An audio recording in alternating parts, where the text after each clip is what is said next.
Welcome to This Week in Habsland. I'm Jordan. He's Brian. We're back today to give our last thoughts before the NHL draft. Brian, this year, more than other years, we're focusing a bit differently. Like, we're splitting our attentions, actually. I just said we're focusing on our last thoughts before the draft, and we will provide. I have newer thoughts on Logan Hensler and Blake Fiddler and even Jake Nesbitt. So I have some stuff on that.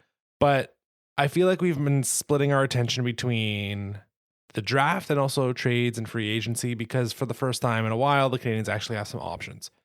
We mentioned it at the close last week that we are very much in like smokescreen rumors. It's what is true, what is false, what is something that is being floated by an agent, by a team, or just maybe being made up entirely. And I know you, as a man of the people, really just like talking hockey. You like talking between the whistles, or I guess not between the whistles.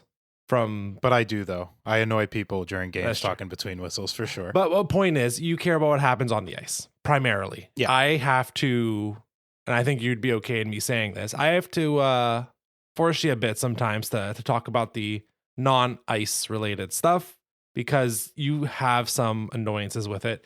And you were letting me know that this time of year, well, actually, I'll let you explain it. Like, what were you telling me yesterday about this time of year? Well, as we were chatting about like what we're going to record and stuff today, the plan, and I'm looking at all the draft stuff going on and YouTube videos and mock drafts and articles and everything. And I started thinking, like, why did I ever enjoy this time of year? Like, I went into this time of year thinking, oh, I love smokescreen season. This is going to be fun. And then the more stuff I saw, the more annoyed I got with it. I don't know why I thought I liked this time of year. I really dislike it. And it's mostly because, as you said, like an agent will say, hey, my player would like to play here. And then about 7 different people write articles about it. And then 20 YouTubers will take those articles and turn them into YouTube videos. And then someone else will do another YouTube video about that. And then 3 different podcasts will do all this one agent making up a story in order to increase the value of the player that he represents. And that's what I'm annoyed with, is that the utilization of the forces of the media and it entirely being based on speculation. None of this is accurate. None of this is true. 1 out of every 10 stories is likely to happen. What are we doing? Why are we spending so much time? I think there's a bit of a distinction, if I'm allowed to dive into the granularity here. I think there's some stuff like Corey Pronman does great work with The Athletic, and he put out his most recent mock draft this past week. I'm sure there'll be a final one day of the draft. And I saw that article get flipped into so many sub articles and sub discussions, like specifically like the Philadelphia Flyers fan pages would dive into it and say, oh, let's see, like there's still clickbaity titles. But that I find is kind of okay, because someone's presenting their work and then you're discussing it in a more detailed aspect. The part, and I think you're touching on this as well, I think you're maybe focusing a little bit less on that, right? It's more the, I'm being told, I'm quoting, like fake quoting here, right? Like, oh, being told so-and-so is interested in meeting with these 4 teams, or this is the price. And like that just vagueness being thrown out and that flipping into 5, 6, 7 different things. So like there's a difference, right? There's the people that actually are doing homework, and us being like, okay, let's dissect it and let's like dive in a bit more. And that's what you and I do. Like we've had talks about like Justin Carbonneau. Yeah. About like, oh, well, there's a lot of stuff here about like him being thrown into mock drafts, and the reason for him, I think wrongfully being drafted by the Canadiens, is because he's Quebecois. And I think it's okay for us to dive in a bit in that and like analyze it. The BS is the like super vague lack of context stuff that it really just, and there's specific guys that are doing it a lot right now that is just quite frustrating to listen to and see regurgitated, I think, as well, over and over. Yeah, you hit on a few things there. The regurgitation sucks. I hate it. The Justin Carbonneau thing, I mentioned that one to you because that one was bugging me, because in all the mock drafts that I looked at, probably 80% that mocked him to the Canadiens, the opening line was, well, he's Quebecois. And then they didn't go further into it. They didn't talk about how he's one of the most dynamic, skilled players offensively, and that's what the Canadiens need. There, I just summarized it in 4 seconds. Do your homework. It's why you and I don't do mock drafts, Jordan. Yeah. Because I don't know what the Seattle Kraken are looking for. Like, how on earth could we possibly know? We barely know what the Canadiens are looking for. They surprise us every year. So we're not going to then talk about 15 other teams. Anyway, we've spent 5 minutes talking about how this time of year sucks, and now we're going to spend another 50 delving into this time of year. Right. But let's get away from the clickbaity crap. Yeah. So importantly, I think it was important to set that context and that groundwork here, because we're going to go do that now, right? Like, we're going to dive in on some stuff that we've read, but we're going to contextualize it and kind of proof it a bit, kind of do a bit of a sniff test, see like what's really going on here. So I'm hopefully we're not just adding to the regurgitation, but we are providing some of our own, hopefully original analysis and thoughts. And I think that's kind of been our approach for these.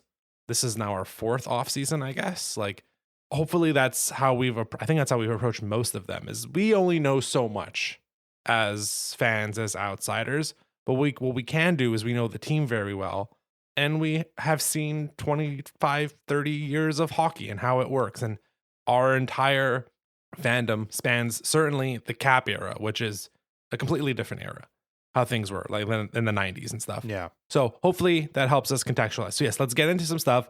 I'll I'll source where I can, but I think where I wanted to start, Brian, the draft has been a bit quieter this year. It has been, and maybe that's because it's a defenseman going first overall. It's a little less sexy than Bedard or Celebrini, or even the Shane Wright, Slavkovsky, Cooley draft. So maybe we'll park the what's going on in the draft, and I think there's some very interesting stuff still, and maybe focus a bit more on free agency or trades or who might be available. We can start with the Habs. We're free to, I think, kind of go off on tangents here and there. We're going to skip over the Jonathan Marchessault stuff, because that's one, I think, Brian, that's very much like Québécois guy. That stuff got leaked, blah, blah, blah. We don't have to get into that. Yeah. Let's start with Claude Giroux. So, rumor of the past week is Bruce Garrioche is the one I've seen. I think Pagnotta also mentioned. There's a couple guys. A few have mentioned it, which to me lends to, well, I'll save my actual analysis, but it's been reported by multiple sources. So, Giroux, UFA, I think a 3-year contract just wrapping up with the Ottawa Senators. Seem to have a decent time there. It seems like they're not very close on a contract as of recording, and the Canadiens' name is being thrown around as maybe he can sign with the Montreal Canadiens. Before we get into the why question, just from a hockey perspective, Brian, does Claude Giroux make sense for the Montreal Canadiens? The only way I see it making sense is if it's a 1 year and he's a stopgap. Right. And even then, I would want someone else. I think that's the bottom line for me, is it, like, we're seeing the decline now. And that's, I mean, maybe that's obvious and silly to even say that at 35 years old. There's obviously going to be a decline that's been seen for the past few years, but right. He's at a point now where I don't think he fills the need anymore. We're fine in the bottom 6, and I don't want to put him in the top 6. So, unless he wants to play right defense, we don't need a guy like that. Like, would he be an upgrade on Christian Dvorak? That's a great question. Because I don't think it's a 2C thing, right? It would have to be the Dvorak spot. So I think he would be an upgrade on Christian Dvorak, but I don't want a 5 to 10% upgrade on Christian Dvorak. I would like a whole new player who's way better. Yeah. Yeah, and they're different players, obviously, both very good two-way, both good face-off takers, but he's also right-handed, so there's that too. Like, if we're going to go out of our way and get an old-ass center, at least get a lefty. Right. You mentioned 35. I think he's actually a bit older. I think he might be 37 now. Oh, is that right? So I might be wrong, but I feel like he's a bit more up. Oh, you could be right. So... Oh, yeah, 37. Sorry, I'm cutting you off. And by the way, I'm seeing that on Hockey Reference, and also on there are his nicknames, which are Ginger, G Sus, G Money, and G Baby. So there are 3 positive reasons to take him. G Money's, that's pretty cool. I would presume the Senators would want like a 1 year, and that's the reporting, is like 1 year, $3-ish million, maybe some bonuses in there to bring it up. I would guess he would want more than that. Maybe term-wise, a second year, probably. Yeah. It doesn't move the needle for me. And maybe the play is you're getting a more experienced player, and that's almost bigger value. And we don't know who's 2C yet. Like, he could also just slot into that for a year, and maybe that's, that's still an open question. Like, what is the second line center? So that's on that note, because I think that's a very fair point that I'm seeing a lot. I would rather give Kirby Dach another chance than Claude Giroux. Okay. You know, we saw enough from Kirby Doc in little flashes to know that he's capable at times to be a good second line center, a play driver, a playmaker. And sadly, we didn't see it enough. But does that mean you give up on him entirely? No, that would be completely just an awful decision. You know, waste the asset like that. I think you give him another chance. Alex Newhook in the 2C spot, I like better than Claude Giroux. So like we already have on the roster the guys who would be better in that role, in my estimation. And not only that, you could get someone better, I think, too. So I'm out on Giroux. I'm not really that interested, Okay. to be honest with you. We'll do it quickly. Why? Why is this being floated? This is a layup, Ryan. You can finish this one up for us. Why is well, I mean, Claude Giroux wants to be a Montreal Canadien. He wanted to be a Montreal Canadien prior to signing with Ottawa. He wants to be a Hab. So it's being floated because he wants to be a Hab. Am I off? To an extent, I think it's just the Habs are easy leverage, always, especially if it's a direct rival. Like, I don't know how much he would want to be Hab. I'm sure he wouldn't mind it, but I think it's primarily leverage play. That's all that it is. The Canadiens can be used at times, mostly because the Habs don't tend to leak. So it's easy to float a fake name out there when. And that's the same thing with like Marchessault stuff as well. We can get into the next guy, which is Nicolas Hague, who the Canadiens were tied to at some point in the last few weeks about like, hey, they can maybe trade for him and upgrade the blue line theoretically. Both of these guys, I mean, Marchessault is more the one of he got the contract he wanted. Now he'd rather play in Montreal, and that's not how it works. Any interest in Hague from the Golden Knights? No, me neither. Okay. No. That's a quick one. We don't have to spend too much time on it. He's a big dude and he defends okay. Like is that really what we're supposed to be excited about, Habs fans? Like maybe the brass sees something different in him, but that's all I see. Yeah, that was an interesting one too. Like why is I understand Vegas wanting to move off of him and kind of signaling to the league we're okay letting him go. Like yeah give us some phone calls, but that's like one of those garage sales when people just put out their stuff and you're like, I don't think anyone's buying this. Just because you put it up for sale sign out doesn't mean people are going to come and take it. Right. It's not that amazing Titleist driver that just happens to be sitting in a golf bag from the 90s and you go, hey, can I give you $20 for this? And they're like, sure. And you're like, yes. It's not that. No, this is not that. I got one for you. If you're interested. Another forward that we've heard about, 28-year-old Anthony Beauvillier has said he's interested. He's turning into a journeyman at this point. Like I think he's on his 6th team in the past 3 years. Like he played for the Islanders seemingly forever and then got traded 4 times and signed as a free agent with the Penguins all since January 2023. So definitely turning into a journeyman. So like I think at this point he wants to just settle and play for one team for a while, stay in one city. I don't know how many times he's had to pay the welcome tax in a new city, probably 5. That's no fun. So like I think for the next several seasons he wants to be in one place. Should that place be Montreal? I don't think so. Yeah. A bottom 6 winger to me is just like catnip for the prospects. Like give it to them. I'm fully in the like you got to turn the roster over and that's an easy, cheap place to do it. Don't tie yourself down. See what you got in the kids. You have Heineman, you have Beck, you have Kapanen.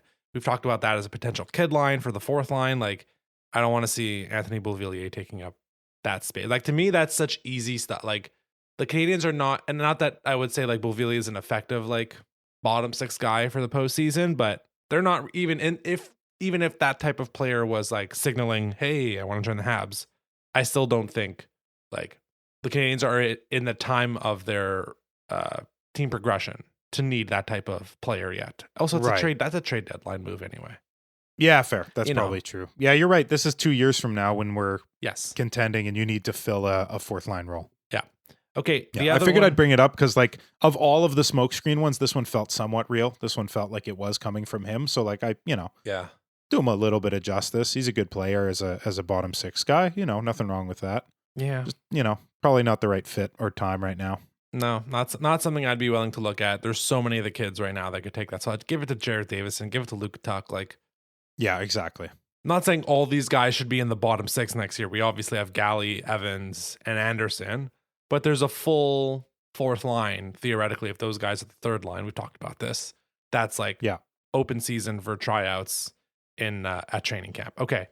The other one I wanted to touch on briefly, and this is Pagnotta, and Pagnotta has really just been him and there's been one guy who's been reporting a lot of Marner stuff. I'm don't have his name in front of me. They have been the two guys popping off the most, along with Hugh must not be named. Who, for anyone who doesn't know who I'm referencing, the initials of this quoted NHL insider are FS. That should take people far enough. Pagnotta's really been doing a lot of work. He is the source on a lot of these random sources, and to the point where it skews towards like, this thing we're making up some of this stuff. Here it is. Pagnotta's tied the Canadiens trading Carey Price for Mika Zibanejad.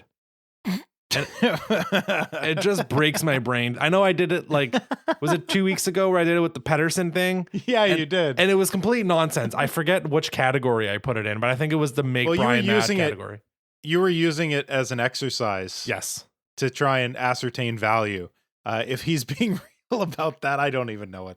That's hilarious. And by the way, on the FS thing, is that his actual name or is that just because he f***ing sucks? Okay. Sorry, back to price for Zibanejad. Okay, great submission for the weirdest trades of all time. So this is my thing with the insiders. The line gets really blurred between when they are reporting something and when they're like, hey, this would be a neat idea. And like, it's okay to also like theorize and analyze as an insider, but you have to be so careful with your word choice. And even then, this time of year, like, I see Pagnotta say something, I view that as like, oh, that's coming from someone. It's not ultimately clear for me if he was like, boy, this would be also a good idea. Like, I think he's just completely making this one up. But unfortunately, like, the way he words some of the stuff or talks about it, and it's not just him. There's a bunch of people doing this right now. I'm sorry to like key in on him. And he does have a report that we're going to get to next. I think is very credible and lines up and it is in line with like, oh, this makes sense. But this one, it's n'importe quoi. Honestly. Yeah. Anyways, this isn't even smokescreen. I don't know what this is. This is just chaos engine. So I have a few more. Now we're going to start zooming out a bit more NHL wide. Although the first one I do think is Habs related. This is Pagnotta, and I do think the way this has been reported, and I think a few other people have had it, makes a lot more sense. The Flames are willing to listen on Rasmus Andersson if there isn't progression towards an extension. First of all, completely responsible approach from the Flames. Yeah, of course. Completely credible. And also, we can it's like the last one, we didn't have to ask why. The reason why is just stupidity. This one, the why is the Flames are signaling it's draft time. Give us some offers. We will take them under consideration. That's how I read it. Brian, how about you? I read it the same way. Look at who they have, or not who they have, but what they have in terms of draft picks this year. 1832. They have nothing high end. Rasmus Andersson nets you a high end pick. Yeah. Not a top 5, but 11th? Not 11th because it's Pittsburgh, but in that range. You know what I mean? Like that could net you a higher pick than your 18 and your 32, and then you're really starting a nice retool here. Yeah, I'm still kind of baffled as to, I mean, like Dustin Wolf is certainly the reason the Canadiens have that pick at 16. And kind of, I think, papering over a lot of the issues that the Flames have and maybe making it seem like they're closer than they actually are. If that you know what I mean? Like it's a Carey Price effect. That's well said. You're right. Of course. The team is bad, but you had a great goalie season. And Anderson very subtly is doing the same thing. Yeah. So that's the other thing this does is like maybe they trade Anderson away, move up in the draft, and then next year they move up as well because they don't have this sure-footed right-handed defenseman. Mm-hmm. And we've talked about it in the past. Like certainly this is something that I'm sure Kent Hughes is all over. Giving calls, making sure that the Canadiens are at least at the table. Like you have it until the trade deadline to sign an extension. This isn't like the NBA is very strict with how and when you can sign extensions. The NHL is basically like any day of the week at any time once you're in the final year of your contract. So they are rapidly approaching the official start of that into his last year of his contract. But of course, you can still have the talks beforehand. And the draft is the best place to do it. I still think, I forget exactly what package. I think it was the 16th pick and Mayu, I think was what we had kind of put together. That is maybe less appealing if you have 18, obviously. But I don't think the value is too far off. And certainly something that I think that Hughes is going to explore. He would have to. He would have to. This would fill a giant need that the Canadiens have had for a while. And in terms of signing Rasmus Andersson long term, you should have preliminary talks. And I think all you would need to set up in those talks is, are you open to signing with us long term? Even if he says somewhat yes, you do it. Because as soon as he gets into the room with Martin St. Louis and the other guys in this room, I'm very confident. And especially, like, who would he be paired with? Gooley or Hudson? That's fun. It just he'll want to stay. That's all I'm saying. He'll want to stay, and he'd probably sign a completely fair deal. We said it would be in the range of 7-8. And on the topic of defensemen signing deals, was our estimate too low? 9 for Hudson. Everybody seems to be saying 10-11. I hope it won't be that. But like Anderson coming over, possibly playing with Hudson, the two of them making that amount of money together to be probably the top line, or the top pairing, I should say. It makes a lot of sense. Yep, absolutely. I think we had one or two others kind of NHL wide.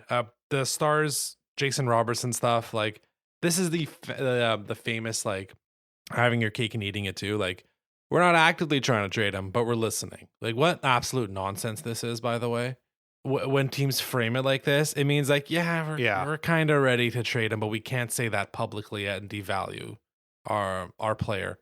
So I forget who had this, but I think it's been reported kind of. It was first, he's not happy, he's going to be available. Then it was, no, they're definitely not doing it. Now we're at this state. We're at part 3 now, where it's, sure, we'll listen to offers. I think this is too rich for the Habs blood, but clearly when there's smoke, there's fire, and Jason Robertson and all the cap maneuvers that Dallas has to go through now. Oh, yeah. Makes them available. Do you still think that our idea of Utah throwing number 4 out there is kind of fair enough? Probably. I mean, is that what the Stars want?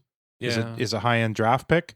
I think long term it's smart, because you're making it so that you still have some guys in the pipeline. Though the Dallas Stars have never been in a situation, at least as long as I can remember, where they cannot find guys later on. They're one of those teams like Carolina that are just able to find a gem in the second round. So they're already able to do that. Maybe they want to prepare for the future. I think it's more likely, if a trade does happen, that it's a little closer to a hockey trade. Like, maybe they won't get a guy who's Robertson level back, but they might get a guy one level below plus something else, and they'll be very happy. The fourth, it's interesting. Is Utah ready to make that big a commitment, let's say? It seems, and we're going to get into this in a few minutes, but it seems like they might be taking a bit of a step back from what I think was a pretty aggressive stance on, here's number 4. Who wants number 4? The most recent articles I've read from, like, I think it was the Salt Lake Tribune, it kind of seems like they're walking that back a bit, and we can get into why that is happening. But I think it's something that they initially started off as, like, yeah, let's do that. Let's be the team that's at least positioning themselves as, well, we're open for business to trading number 4 for a team that was pretty close to a wild card spot. And let's open our position like that and see what happens, despite the history of top 5 picks not being traded. Now it seems like they're taking it back. I think they're like, Martone is a guy they seem to be pretty interested in. So we'll see. I do think, like, in terms of how to team build, what we've seen in the last, well, certainly with Vegas, with Florida, Tampa to an extent as well, is you spend, well, I shouldn't even say, because Vegas does not apply here. I'll say, like, you would spend a few years rebuilding. But then once you get to a pretty good enough state, you are very much like, anyone under the age of 21 is purely going to be used to get a more established player who's 26 to 32. And I'm wondering if Dallas will now shift into, I mean, they've been conference finals a bunch. They've not been able to get over the hump. But I wonder if they become one of those teams that is now saying, we don't care about these first round picks, and we are going to use these picks that we believe others around the NHL are overvaluing. I mean, they already did it, right? I should say they did it with the Rantanen trade, where they just said, we don't need these picks. It's, people see a first round pick and they lose their minds. But quite frankly, it's not that big of a deal, especially if you're getting back someone who's incredibly established. I wonder if that's how they would approach the 4th pick.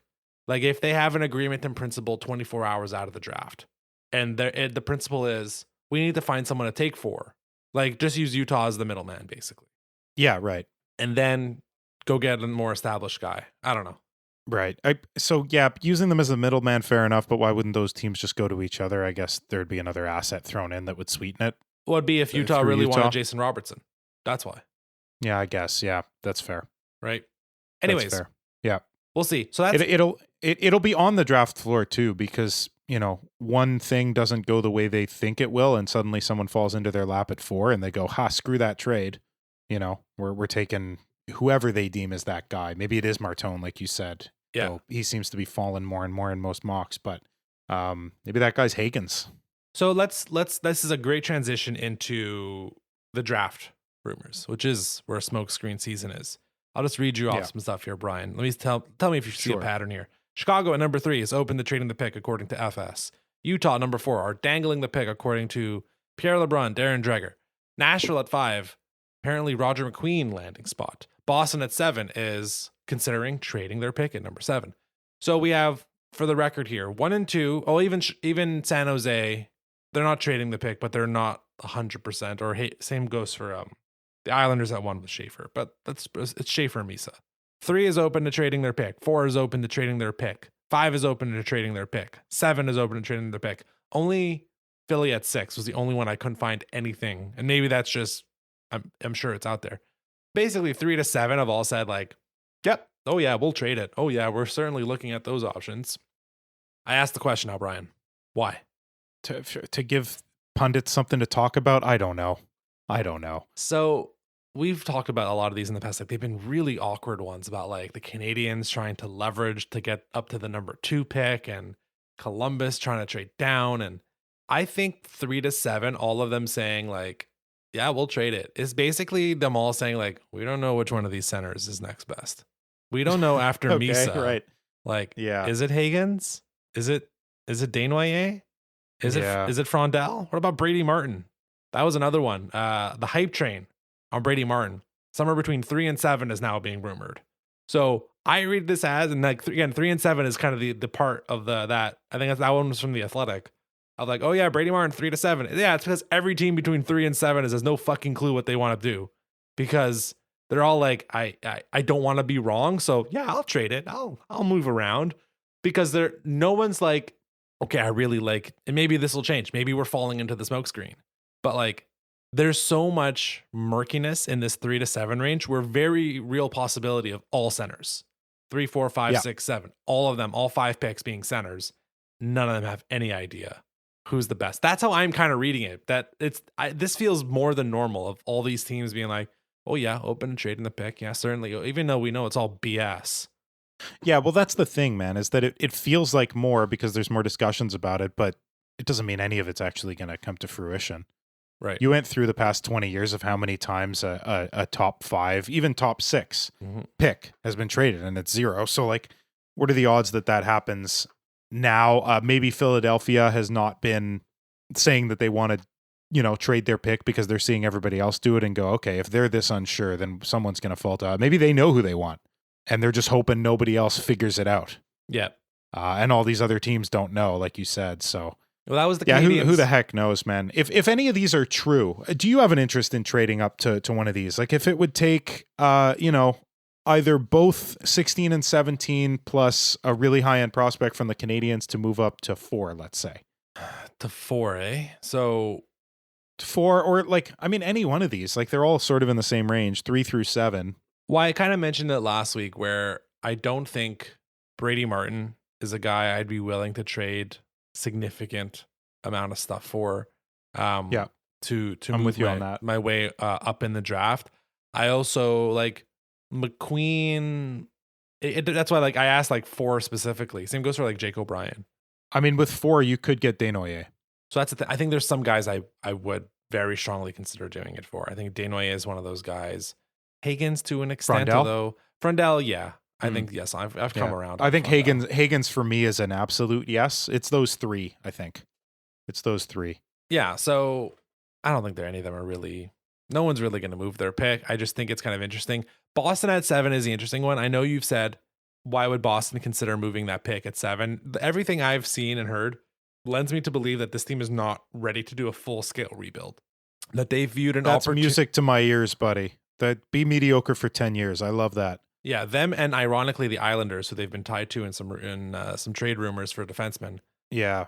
Both of them have basically said, like, we don't think we need to do a full rebuild. We think the Bruins very much identified an opportunity here, got a bunch of first round picks for Carlo and Marchand, and ended up with the number 7 pick in a draft, which is rich with centers, like you've said. And the Islanders too, right? Like they lucked into the draft. They got the number 1 pick. And they're like, okay, we can just flip it around and go. So I feel like Boston, that pick at 7, I feel like would realistically be available. I don't think it's for the Habs. I've seen Romanov and Noah Dobson tied there as, Islander defensemen potentially being able to go to the Bruins and leveraging. I don't think Romanov's worth the number 7 pick, but there's something there. There's something there theoretically that Boston, I think, is the one credible one. Like Chicago you're a bunch of morons if you're trading number 3. Honestly, like, what are you doing? Of course. Utah at 4, we've talked about the new ownership syndrome, and maybe that's a reason you want to move it. I still don't think it makes sense. Nashville at 5, Philly at 6, don't. So that's the one, actually, Nashville I'm intrigued by, because are they, I mean, you said it before, Roger McQueen, that he's being tied there a lot. Are they interested in moving that pick because they think everybody's going to be so scared of McQueen's back that they won't take him till like 10? So like they'll want to move down a few spots and add? That type of thing, by the way, and we've said it before, like it's a bad risk to take. You want a guy, you like a guy, you're 4 or 5 picks before he should be taken, something like that, just take him. If you're 15 picks above, okay. Yeah. Maybe trade down, but like someone else might like him, but 3-4 picks above, like just take the guy you like. So Nashville taking McQueen at 5, I think just kind of makes a lot of sense. Yeah. If they like him. Yeah, I think so. Look, it's one thing that I'm more and more certain of is the run on centers, like I mentioned, is definitely going to happen. And what's also seems to be happening, and we can start transitioning into the mock drafts and kind of repositioning it into the Canadiens' point of view, is Keyshawn Atchison going above Jackson Smith and maybe even Rada Murka. Like that's the one that I'm looking at. Like what are you and I missing? And I think Elite Prospects was very high on Smith, but I've seen Smith much lower elsewhere. And this is sometimes there's biases and different scouting rooms that Smith is somehow falling. Like it seems like in a lot of mocks right now, Pittsburgh is grabbing a defenseman at 11. And to me, that would be seen as the floor for Smith, but yeah, it keeps going lower in other ones. So I'm not totally sure how to read that one. I mean, I will say if the reports of him falling are accurate and he's there for the Canadiens at 16, 17, I don't care who else is there. And I don't care that we have a bunch of left-handed Ds. Like Jackson Smith is a future number 1 or number 2 defenseman in my eyes. And I could be dead wrong about that, but he just seems like the whole package defensively and in transition. And then there's more to give offensively. Yeah. He can cultivate that. I think the reason Keyshawn Atchison is rising so much is the dynamicism of defensemen in this league has changed especially over the past 10 years. And it's more important that they be powerful offensively. And Keyshawn Atchison is powerful offensively. He has room to grow in that. He's already great, has room to grow there. Yeah. He's a big dude. He hits hard. He's punishing. And the defensive stuff is already decent. So I think that he's being inflated due to that. And I have old school thinking that I like a Weber type, like Jackson Smith. Like he's not as bruising, but he could grow into that. But that's the type of player that I like in the high end of the draft, the unsung hero of the defense who plays 26 minutes. Yeah. Yeah, just something I wanted to mention because and let's start shifting to the Habs. Like if the Habs stay at 16 and 17, I've compiled 10 different mock drafts that exist. None of them ours, of course. But kind of just to take a big sample of who do people think the Canadiens are actually going to draft. So the 10 sources are The Athletic, Dans les Coulisses, Pro Hockey Rumors, Bleacher Report, Sports Illustrated, Bleacher Nation, which apparently is something real, 2 NHL.com, mock drafts, Tankathon, and The Score. So the usuals, I would say. So of those 10 mock drafts, that's 20 picks, right? The Canadiens have 16 and 17. The most common picks are Justin Carbonneau 5 times, Logan Hensler 4, Carter Bear 3, Lyndon Lakovich 2, and then single picks to Atchison, Potter, Nesbitt, Reed, Fiddler, and Coots. So I think that's a pretty decent consensus, quite frankly, of Carbonneau / Bear and then Hensler. There was not one of those 10 that had both Carbonneau and Bear in the pick. There's a lot of like, oh, the Canadiens are going to want to split their picks and like they're going to want to take either like a short guy with a tall guy or a defenseman with a forward. Like I don't know if it's going to be that like cute when they actually make the picks, but what did you think of that? Like, look, when we mentioned at the top, like the Carbonneau stuff sometimes is very much like, oh, French guy, mid first round, Montreal, obviously, duh. Yeah. Yeah. So what are your thoughts on that? What was weird to me on the Carbonneau stuff, like 5 of them have him mocked there. I think he's more skilled than that. I don't think he should fall to 16. I wonder if there's a degree of the guys doing these mocks go, let's make the teams above the Habs do something else so that when Montreal Canadiens readers read this, they get thrilled to see a French guy. Okay. He shouldn't fall to 16, 17. So like Carbonneau, if he does, he's incredibly skilled. Yeah. That's great. I would love him. Bear, similar story. I think he'll go above this. I would be unbelievably thrilled to see him fall. Hensler's the realistic one. Because as we said before, Hensler and Fiddler are similar, but we both would take Hensler above him. And actually, you said you had some new stuff on these two guys, so I'm curious to hear you've dove deeper. I didn't really dive deeper. I sort of still feel the way I felt about them. Yeah, I am. Which actually, jump into that now. I'm very curious. Hensler versus Fiddler, 2 right-handed defensemen. I believe last week I said I would probably lean Fiddler because I believe more in his offensive game. I am ready to revise that statement. I think I'm a bit higher on Hensler right now. And I still think my comments about the offensive game reign true. I trust Hensler a bit more defensively. I think he's a bit smoother. I can see a lot of like the potential puck control issues with Fiddler, like getting really bad and having Logan Mailloux flashbacks watching him sometimes. And I don't see that with Hensler. I see a much more composed, calm game. At the end of the day, if he's the 17th pick, Logan Hensler, and you've drafted a definite right-handed defenseman for your top 4, then I think that's great. It's not, like we mentioned last week, it's not the most exciting pick, but man, is it an effective one, right? Yep. Because you're like, yep, that's it. One of the biggest organizational weaknesses, and I think the Habs were like so lucky for all these years to have 2 top 4 righties for a decade plus, where they didn't have to worry with Petrie, Subban, Weber, like, they were set. And I think kind of we're out of that era fully now with David Reinbacher coming up, with Carrier seeming to be a good and reliable guy. Get one more in. And I've come around on that. Like I think I trust Hensler a bit more, and I'd be more confident in Hensler's projection over Blake Fiddler at this point. I love that. I think that's dead on. What I'll add to that is if the Canadiens have 2 guys that fall in their laps at 16, 17. Let's say Carbonneau and Bear. Just for argument's sake, those are 2 of the guys that appeared in most of these mocks. I think you take both of those guys over either Hensler or Fiddler, but then you get into the second round, and there's a young man named David Bedkowski, who's piqued my interest. Has an excellent projection towards becoming a 5th or 6th, like third pairing defenseman. He was the 2nd hardest hitter in this draft based on the Elite Prospects draft guide, and the 3rd best shutdown defenseman. And he's projected to go middle of 2nd round. So once again, we're seeing shutdown defensemen undervalued, I would say. And if this dude could be to the right of Arbor Xhekaj and twice as scary as Xhekaj, and that's your 3rd pairing moving forward, or maybe it's Adam Engstrom by that point, and because you have this guy, Xhekaj is not as needed anymore because this guy is less, takes less penalty, whatever the thing may be. He piques my interest at 41 and at 49 for the 2 picks in the middle of the 2nd round.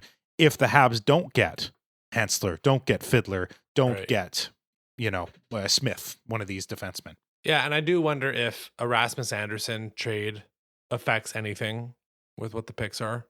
Well, if that happens, then Bedkowski in the 2nd is a real option. You take the 2 best forwards you can in the 1st, you're laughing with your current defense, and then you go, okay, we'll probably need a 3rd pair guy in the future. Because when Reinbacher comes up, it's probably Carrier that moves. Reinbacher comes up, fills that spot, and then maybe Bedkowski's ready, or Mailloux takes that spot, or, it would be nice to have options there for the first time in several seasons since Weber's departure. I think that's exactly right. There's just nothing right now. You get past Reinbacher and Mailloux on the depth chart, there's nothing. There's literally and even nothing. Mailloux, there's no assuredness there. Even Mailloux. I hate saying it, but I'd like to be more sure of him. 2 other guys, one of which you mentioned last week, Bill Zonin. I'm very much come around on Bill Zonin. Are you? Oh, love it. Love it. My only worry is the Habs are kind of in no man's land, I think, with his value. in terms of like where you kind of project him in terms of going in the draft. They have 2 picks in the Right. teens. They have 2 picks in the 40s. I think he's very much like 25th, 27th. I think he's an end of first round guy. Yep. I really like him. The more I watch him, like, okay, this is a dude. This guy is going to go out there and kill people. Yeah. And I'm just like, I'm not sure. Maybe I'm wrong. Maybe it is like there's the 38 picks are in and like, holy smokes, Bill Zonnin's still out there because maybe he's viewed as we've seen it before, right? The safer guys, the guys with the less upside. And Zonnin's kind of like that. Start sliding because we're taking huge swings on players out of Europe that may be undersized or like it always happens, especially as you get to the back half of the first round, where there's a lot of teams having their second and third picks because almost all the playoff teams traded their first round picks. But even then, I don't think he makes it to 41, and I'm not sure. I mean, there might be a reason to like package something to get to 37 or 36, but also at that point, it might not be that big of a deal. I just want to say like Zonin and Nesbitt as well. Like those are the 2 guys. I'm like, oh, okay, I could see it. I just think the Habs are kind of in. I mean, Nesbitt maybe not quite no man's land because he is a center, but yeah, because you mentioned Zonin last week, and I was, I think, pretty indifferent to it, but I think I'm a bit more on board now. Well, fair enough being indifferent to it, because I did mention it within the context of who they can take at 16, 17. And I think you're right. He's not in that range. He just isn't. He's middle of the 20s to late 20s. The only way I see him falling to the Habs pick at 41 is his skating, the question marks about his skating. And when you read the scouting reports, that usually is the flashing red light in those statements. They'll say, you know, he's a workhorse on the ice. He forechecks like crazy. He hits guys. He actually carries the play quite well. Like he's decent in transition. He's a decent cycler too. Like you see all these positive traits that Bill Zonin has. Good playmaker and obviously very physical. And then always the flashing red light is, yeah, but he can't accelerate. I forget what the quote exactly was. I'm pretty sure it was David St. Louis. I'm not going to find it now, but it's in the back of my head. But he said basically he can't accelerate to save his life. From a standstill. So he instead of that, he basically just makes sure that his feet are always moving. So he always has some sort of speed because he can pivot and change direction, but just accelerating from zero, he has trouble with. So not what you love to hear about a player skating, and maybe that scares some teams away.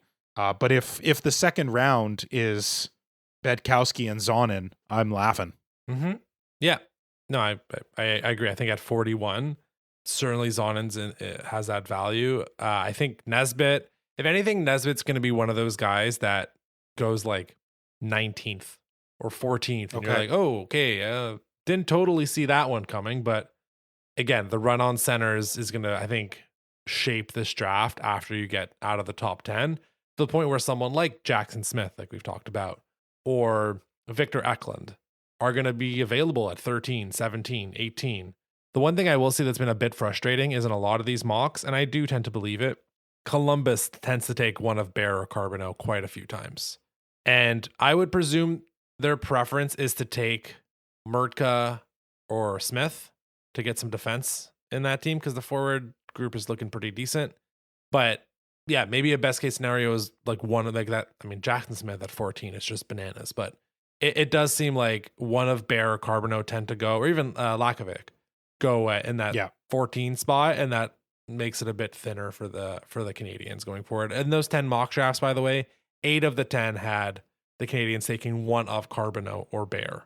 It was the other 2 combinations, or there was a Lakovic and Hensler one, and then Aitchison and Cullen Potter, which I really don't see, but it is what it is. So let's start wrapping it up with our actual predictions. Famously, 2 years ago, Brian, we never made our predictions, even though we both thought they would take Ryan Leonard. I don't think we were ever actually on record saying that, but we are owning up to we definitely didn't predict David Reinbacher. 3 years ago, we did a percentage thing. I think you gave equal odds to Slav and Wright. I leaned much more heavily towards Wright in terms of who I think they should take.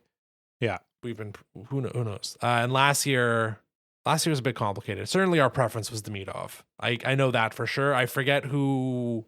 We split it up pretty openly.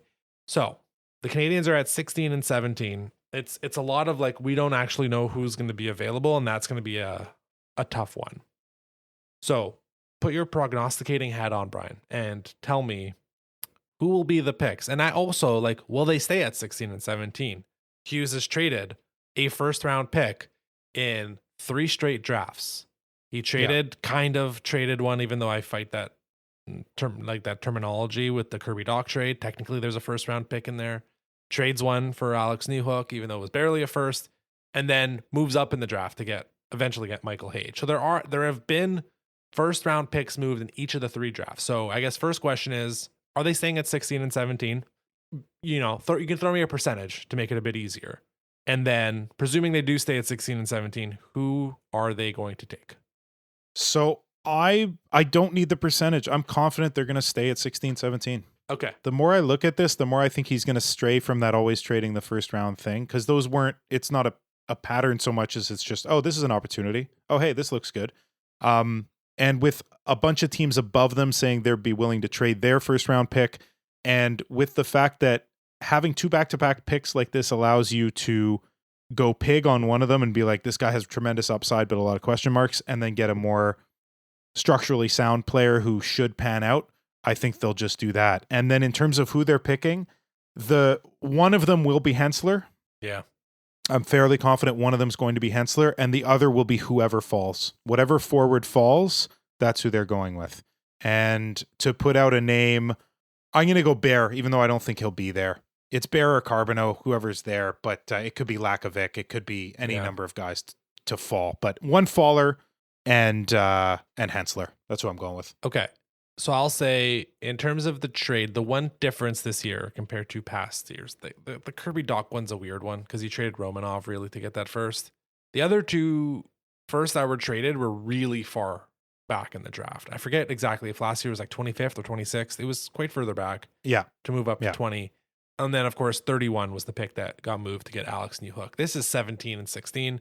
This is a pretty different area in the draft, quite frankly, than very much in the back.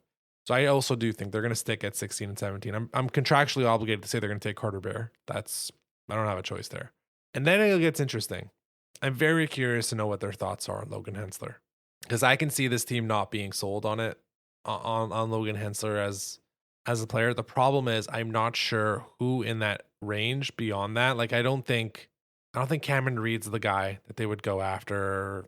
Braden Coots is like, you just want a different version of Carter Bear, so you can take him.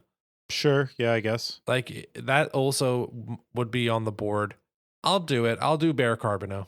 They just walk out with both forward, just to be a little bit different than you and not also take Hensler. Although I think we've talked around a bunch of these guys at this point where that feels like that's the group. That not all of these guys are going to be available, to be quite clear. Like someone like between Bear, Carbonneau, Hensler, Lakovic, and I think those probably been the 4 most mentioned, right? Yeah. At least one of those guys is gone, au minimum. And then I think also one guy that we're not convinced is going to be there will also be around, and it might be Eklund, and it might be Mertka. Like there'll be another guy that's like, wait a second, very Jackson much like Smith. I don't know. That's we'll see. No, we'll see what happens. Like that Rangers pick, that might be a range where like they also just might get great value, but that might be a pick where you're like 41, 16 and 41, take it. We'll grab your pick at 13, and let's do it now. And maybe I think I can see that being something. If the Canadiens hear enough stuff about Columbus hijacking a Carter Bear pick or a Carbonneau pick, and then just saying like, no, not happening today. Take 41. We're good. Let's go. I can see that being like a slight like jump ahead of Columbus move, but we'll see draft night. Okay, so I'm on the record. I think Bear 16, Carbonneau 17 for the record. I think you are Bear 16, Hensler 17. Yeah. You're with that order. Okay, cool. All right. So we have a few more minutes here. I want to do a few more predictions here. Because we're going to do for programming note, we'll do an episode right after the first round of the draft, recapping that, really just focusing on that element, and then come back within the next week or so to kind of wrap up the rest of the draft and anything in free agency. So basically like the big part of the offseason will be done at that point. There might be a Line A style trade in mid-August, but for the most part, a lot of stuff is going to be done by July 3rd or 4th. Will the Canadiens, Brian, actually trade or sign for an NHL roster player that's not a fourth line, that's not Anthony Beauvillier of that caliber? Someone that will somebody that moves the needle. Correct. Is that actually going to, after a month and a half of talking about this, is someone going to come in? You don't have to tell me who. Bonus points if you do, but yeah. This one will be a percentage. I'm going to give, I'll split it into 3 possibilities. Okay. The no trade, I'll give 60%. Okay. And then I'll give 30% to either Anderson, Lundell, or Crosby, and then 10% to whoever else. Can you tell I'm going with my heart on this one, Yeah, Jordan? you snuck in Sidney Crosby on the there. Anton Lundell. Like, we've already addressed Anderson, we've addressed Crosby. I'm not going to address it again. It would be sweet, but whatever. The real one here, the interesting one, is Anton Lundell, and we've talked about it before. To say that, like, you know what, they're probably not going to re-sign the expensive dude that just won the Conn Smythe. But now, and it might be a smoke screen, but now it seems like he wants to re-sign there. He'd be willing to just do a fair deal rather than trying to get all the money, and he wants to win again. So does that make Anton Lundell expendable? If I was the Florida Panthers, I would say a hard and fast no, but it opens a door. If not a door, maybe a little sliding window that you can squeeze through. It depends on how much of a discount these guys are actually going to take. Like, is Sam Bennett going to really sign for $7 million a year, 7.5 a year? I'm not saying 7, but if he goes to like 8.5. Okay, let's say 8. 8, this still seems like a discount to me, but let's say 7 years, $8 million. Sure. That's what he gets. That has $11 million now left, I believe, if they have 19 in cap space, if my memory is correct. Ekblad has to take the huge discount. They're not keeping Marchand. Elliot Friedman reported, and I think Kyprios had some weird stuff, but Friedman certainly reported, and someone else did. One said 3 years, 24. The other said 4 years, 32. Point is, it's an $8 million a year contract for more than 3 years. Yeah. 3 years or more. That's what Marshall's not getting that in Florida. He's not. So no, he can't. So he's gone. Let's say Ekblad comes back on the cheap. Again, they're all saying the best things right now. They're all in the best mood. At the end of the day, you're still going to have a contract negotiation where you think you're worth X amount, and your GM's going to come back and say, no, it's this. And feelings will get hurt at that point. Bennett's not going anywhere. They just got Seth Jones. Like, I can see them just being like, listen, Aaron, we're going to offer you 8 years at 5.5 a year, and you got to kind of take it or leave it. And if that's like, I kind of see them with the max on, like, they'll go 8 years on him just to bring the number down. But like, I don't know if they can afford more than 6. Point is, like, they'd be idiotic to give up Lundell. I think we all they would that, be, but they would be. But I can hope for it. I can hope they're idiots. Yeah. Well, unfortunately, the what everybody's calling a dynasty now, run by idiots, not bloody likely. Yeah, I mean, President's Trophy followed by Cup final loss, followed by 2 straight finals appearances and wins. Yeah, you can't really call them out on anything right now. So no. I'm not sure where I land on this in terms of what are they actually going to do, because there's some other names that, like, Rasmus Anderson is a fascinating one because the Calgary Flames don't really have to jump into trading him at the draft. It is the best time to do it because that's when all 31 other teams are able to. Once you get to the trade deadline, you're kicking out at least half the teams in terms of potential to do it because of cap space, because of competitiveness. Like, there's a lot of guys that may fall out. So I think I'm leading like 30% chance there's a move of a real roster player. Like, I'm not putting it at 0 the way I think some of the other Canadiens pundits are, but I think it's about a 30% chance. It's certainly on the table, and Kent Hughes has been shown to be able to make some moves here. We're pretty similar. You said 30, I said 40. I think that's about right. Yeah. So how about this, Brian? Do any of the following players get traded between now and, let's just say, like, the first week of July, but really we're talking about the draft? JJ Peterka, Mason McTavish. Let's take Anderson out of it for this. I was going to include him. But let's say Peterka, McTavish, and Noah Dobson. I could see Peterka happening. Yeah. I don't think McTavish or Dobson will happen this soon. That's what my gut tells me. But I could see Peterka. I could see his displeasure being there, coming to a head, and Buffalo realizing, you know what, we could really do some damage here and get something amazing for him. Let's just do it. Yeah, cash in. I get that. The Islanders are still a weird one to me. It doesn't seem like they're gonna want to move anybody. No, but I don't think so. So we'll see. But that team's gonna get very expensive very fast because of whatever these timelines are on. Okay, a few others quickly. Let's go over some of the UFAs just for fun. Let's get on the record on them. Nikola Ehlers. This is one guy I think we mentioned in passing in our earlier episodes. Not really as an idea for the Habs. And Pierre LeBrun did report that he doesn't really see a Montreal or Toronto situation for him. More a Carolina, Rangers, Islanders. I don't know why the Islanders again, but that maybe Ehlers wants to take a step back from the intense Canadian hockey market. It doesn't seem like him and the Jets are that close. That also might be smokescreens. Where do you think Nikola Ehlers ends up? And should the Habs be one of the teams pursuing him? I don't think so, because there's enough teams that maybe they could be. I'm kind of indifferent. The Habs could be, but I think there's enough teams that would give more to get him that the Habs would be kicked out of the negotiation fairly quickly, because we wouldn't be willing to give up what Carolina, let's say, would be like. I think Carolina is the connection that everybody's making, and the more I look at it, the more it makes sense. Just because how close can they get, how many years in a row, and not have. And I know Ehlers isn't necessarily game-breaking talent, but he's a high level of talent that could just move Carolina that much more closer to the promised land. So the interesting piece is going to be Marner is going to dictate a lot of the pace of free agency, because obviously Carolina is going to want to talk to him. Yes. It seems like from the reporting that Marner's preferring somewhere in the Southwest, like as far as geographically possible from Toronto, it seems. I wonder why. And it's Poor guy, man. It's fine. Like Anaheim, Vegas, Kings, they've all been brought up.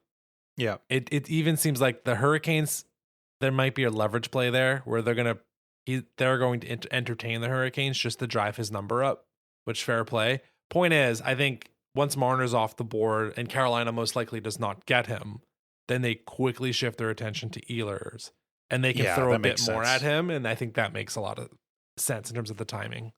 Now, does it move the needle enough? Here's hoping the answer is no, and chances are it will be no. I don't know.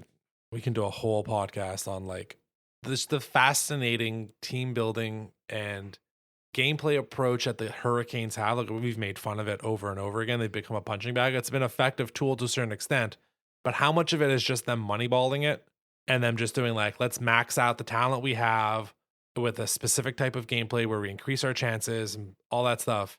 And at the end of the day, it's they fall short. Calling it moneyballing is perfect. What happened to the Athletics in that incredible season? They win 20 in a row, but then they get to the postseason. And I believe the quote in the movie by the play-by-play guy is that statistics hold out for long stretches of a season, but one game, one at bat, and they don't hold out that way anymore. And that's exactly what's happened to the Hurricanes. Yeah, you can get through a whole season and be very close to the President's Trophy year after year, Hurricanes. But when you get into a 7-game series against the team that studied you, those statistics don't hold out the same way. So they need a game breaker in a big way. Marner would be that. I don't think he goes there either, and I think Ehlers will be the consolation prize they go with, and maybe it'll help. Where does Marner go? No clue. No clue at all. People are saying Florida. Hilarious. Not happening. Where does Marner go? Man. I think it's one of the California teams. I think it's Anaheim or LA.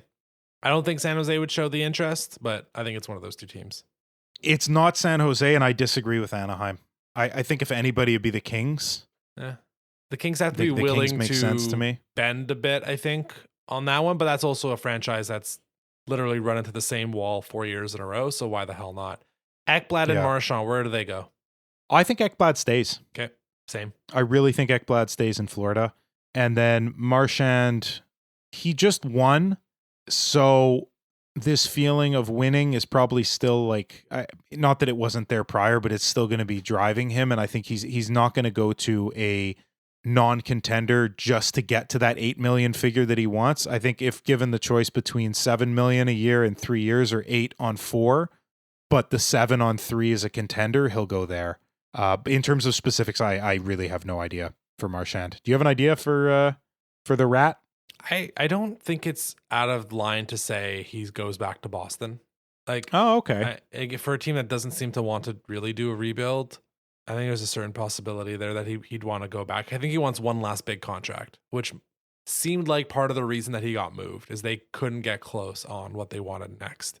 Kyprios, I was mocking him earlier. He was the one tying Marchand to the Leafs, which would just be the weirdest career decision to go to the team you've tormented all those years. Does not make sense to me. Where does he go? I don't know. The cap space is a real thing all of a sudden, but like you've mentioned, like a lot of the good teams don't have any. Like Dallas doesn't have any. I don't think he would go to Winnipeg, even though they have a bunch of cap space. the Rangers would need to make space to put him on the team, and I think he'd fit kind of well in there, but the Rangers are also a bit of a disaster. So he's 37 and wanting 4 years, $8 million. no, he's not. I'm not saying he's going to get it, but I think the Friedman report But that's 3 that's years just at crazy. 8 makes more sense. 3 at 8, yeah, a little. He's going to be 40 making. This isn't Jaromir Jagr. It's Brad Marchand. Like, he was great in the playoffs.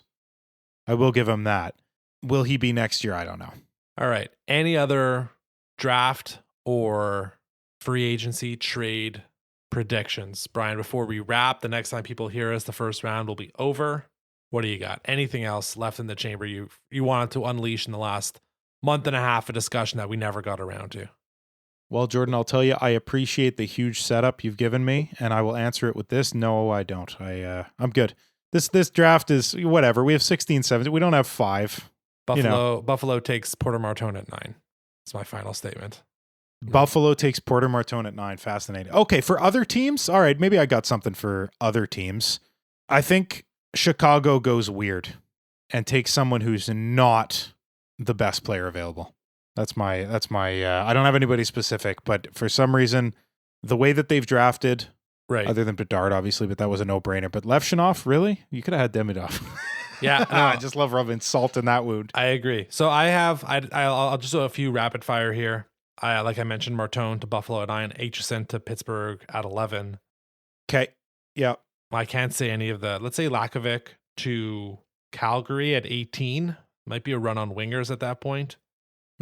At the top, Brendel 3, Desnoyers 4. Wow. Okay. And at that point, everyone starts to panic and everyone starts going after centers. And then Jake O'Brien goes, Brady Martin goes. Yeah. The Martin I thing, see it. We didn't talk about Martin thing. I think there's a bit of a smokescreen in there. I don't know if he goes all the way at like 7 or 8. I imagine that's teams at like 7, 8, 9, 10 going, we don't want him, but we want another center. So please take him above the guy we want. Yeah. And then I'll just say you can call it a surprise. I didn't mention I do think Nesbitt will go much earlier than maybe you or I think, like middle of the first round.